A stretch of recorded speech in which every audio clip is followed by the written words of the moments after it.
अजित पवारांच्या निधनानंतर दोन्ही राष्ट्रवादीच्या विलीनीकरणाची जोरदार चर्चा सुरू आहे। शरद पवारांनी देखील दोन्ही राष्ट्रवादीच्या एकत्रीकरणावरून मोठा दावा केला होता। मात्र शरद पवारांनी केलेल्या दाव्याची मुख्यमंत्री देवेंद्र फडणवीसांनी हवा काढली आहे। विलीनीकरणाची चर्चा झाली असती तर अजितदादा मला बोलले असते असं म्हणत फडणवीसांनी शरद पवारांचा दावाच खोडून काढला। पाहूयात।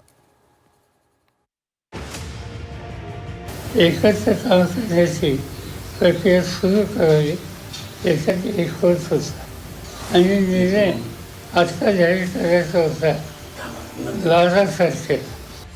चर्चा कुठलीही अंतिम स्टेजला जर गेली असती तर अजितदादांनी आम्हाला सांगितलं असतं। राष्ट्रवादीच्या विलीनीकरणावरून सत्ताधारी विरोधकांमध्ये दावे प्रतिदावे सुरू झालेत। विलीनीकरणावर शरद पवारांनी केलेले दावे मुख्यमंत्री फडणवीसांनी फेटाळून लावले। राष्ट्रवादीच्या एकत्रीकरणावर दोन्ही राष्ट्रवादीच्या नेत्यांमध्ये चर्चा झाली असती तर दादांनी मला सांगितलं असतं असं विधान फडणवीसांनी केलंय। सरकारमध्ये असताना अजित पवार आमच्याशी चर्चा न करता असा निर्णय घेऊ शकतील का असा सवालही मुख्यमंत्री फडणवीसांनी केलाय। आमच्या खर्चात आणि अजितदादांच्या खर्चात एकत्र काम करण्याची प्रक्रिया सुरू करावी यासाठी एक होत होता। मीटिंग झाली आणि निर्णय आत्ता जाहीर करायचा होता लाडासारखे आणि ही तारीख अजितची दिलेली होती पण दुर्दैवाने हा अपघात। चर्चा कुठलीही अंतिम स्टेजला जर गेली असती तर अजितदादांनी आम्हाला सांगितलं असतं, आमच्याशी चर्चा केली असती। कुठली तारीख जर ठरली असती तर ते आमच्या सरकारमध्ये आहेत आणि सरकारमध्ये आमच्याशी शेअर न करता ते असा निर्णय घेऊ शकतील का?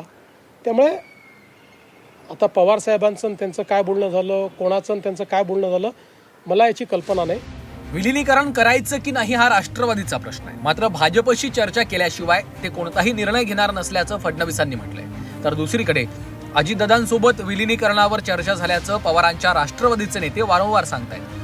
दादांसोबत अनेक चर्चा झाल्याचं रोहित पवारांनी म्हटलंय तर 13 दिवसांनंतर यावर सविस्तर बोलणार असल्याचं रोहित पवारांनी सांगितलं। मला असं वाटतं की पहिल्यांदा तर हे लक्षात घेतलं पाहिजे, पुन्हा एकदा सांगतो, चर्चा करायची नाही करायची, विलीनीकरण करायचं सर्वस्वी 100% राष्ट्रवादी काँग्रेस पक्षाचं डोमेन आहे। हा आमची अपेक्षा एवढी असेल, कुठलाही निर्णय घेण्याच्या आधी त्यांनी आमच्याशी चर्चा एकदा करावी आणि ते करतातच आणि ते पुढेही करतील। त्या पूर्ण प्रक्रियेमध्ये गेल्या 3 ते 3.5 महिन्यामध्ये मी स्वतः होतो। अनेक वेळा दादांना मी भेटलो होतो। दादांबरोबर काय संभाषण झालं, कसं झालं हे आज या ठिकाणी मी सांगणार नाही। 13 दिवस होऊ द्या, या बाबतीत मी स्पष्टपणे त्या ठिकाणी सांगेन। राष्ट्रवादीच्या विलीनीकरणावर अजितदादांसोबत अनेकदा चर्चा झाल्याचा दावा पवारांच्या राष्ट्रवादीच्या नेत्यांनी केलाय। मात्र दादांच्या राष्ट्रवादीचे नेते यावर थेट बोलणं टाळतायत। राष्ट्रवादीच्या नेत्यांमध्ये मतांतर पाहायला मिळत आहे तर दुसरीकडे शशिकांत शिंदेंनी थेट अजितदादांची शपथ घेतली। दादांची शपथ घेत विलीनीकरणावर चर्चा झाल्याचं त्यांनी सांगितलं। तर आता पुन्हा यावर चर्चा करणार नसल्याचा मोठा दावा त्यांनी केला। विलीनीकरणाबाबत सुनेत्रा पवारच निर्णय घेतील असं कोकाटे यांनी म्हटलंय। माणूस गेल्यानंतर खोटी शपथ तर घेऊ शकत नाही। हे अजितदादांची शपथ घेऊन सांगितलं की वस्तुस्थिती आहे, अजितदादा भावनिक आहे।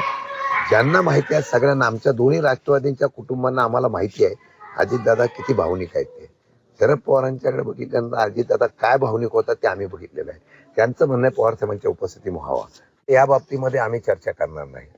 आम्ही विषय मांडला, निर्णय घ्यायचा, जसं देवेंद्र फडणवीस म्हणतात त्याप्रमाणे निर्णय आता कोणी घ्यायचा आहे त्या पक्षाच्या, राष्ट्रवादीच्या, अजितदादा गटाच्या लोकांनी घ्यायचा आहे। मर्जर हा विषय त्यांचा कौटुंबिक प्रश्न आहे। कौटुंबिक प्रश्नामध्ये वहिनीशी आमचं कोणाचंही बोलणं झालेलं नाही। मर्जरमध्ये काय अटीशर्ती झाल्या त्याची चर्चा आम्हाला माहीत नाही। जी जोपर्यंत चर्चा आमची पूर्णपणे सर्व बैठकांमध्ये होत नाही किंवा त्यांच्या कुटुंबाबरोबर होत नाही तोपर्यंत मर्जर ह्या गोष्टीवरती बोलणं योग्य होणार नाही। आणि मर्जरच का आपण बोलतोय, आपण दुसऱ्या गोष्टीवर का बोलत नाही? अजित पवारांच्या राष्ट्रवादीचे नेते सुनील तटकरेंनी विलीनीकरणावर स्पष्ट बोलणं टाळलं। दादांच्या राष्ट्रवादीला पुढे घेऊन जाणं हेच आमचं उद्दिष्ट असल्याचं त्यांनी म्हटलंय। तर एनडीए सोबत आम्ही संगनमत केलंय, त्यामुळं राष्ट्रवादी त्यांच्या सोबतच राहणार असल्याचं तटकरेंनीही म्हटलंय। आमची मूळ विचारधारा, धर्मनिरपेक्ष विचारधारा ती ठाम ठेवत आम्ही ते केलं। आणि भारतीय जनता पक्षाने त्या वतीमध्ये कधीच हरकती घेतली नाही. त्याच्यामुळे आता आम्हाला कोण काय ठरवतोय त्यापेक्षा पक्ष दादांनी दिलेला विचार, दादांनी घेतलेला निर्णय, त्याच्यासोबत राहून पक्ष पुढे नेणं हा आमची भूमिका राहील आणि या भूमिकेशी एनडीएच्या भूमिकेची जो सुसंगत असेल ते करतील. यापेक्षा मला आज या विषयावरती काय बोलायचं. नगर परिषदेत काही ठिकाणी तर महापालिकेत उघडपणे दोन्ही राष्ट्रवादींनी एकत्र निवडणुका लढवल्यात, तर जिल्हा परिषदेच्या नंतर दोन्ही राष्ट्रवादी एकत्र येणार अशा चर्चा सुरू झाल्या होत्या. मात्र त्याआधीच अजित पवारांचा दुर्दैवी मृत्यू झाला आणि या चर्चा पुन्हा एकदा नव्यानं सुरू झाल्या. विलिनीकरणासंदर्भात पवारांच्या राष्ट्रवादीचे नेते कमालीचे सकारात्मक आहेत. दादांसोबत चर्चा झाल्याचं त्यांनी वारंवार म्हटलंय, तर दुसरीकडे दादांच्या राष्ट्रवादीचे वरिष्ठ नेते मात्र या चर्चांना फेटाळताना दिसत आहेत. ब्युरो रिपोर्ट, झी 24 तास.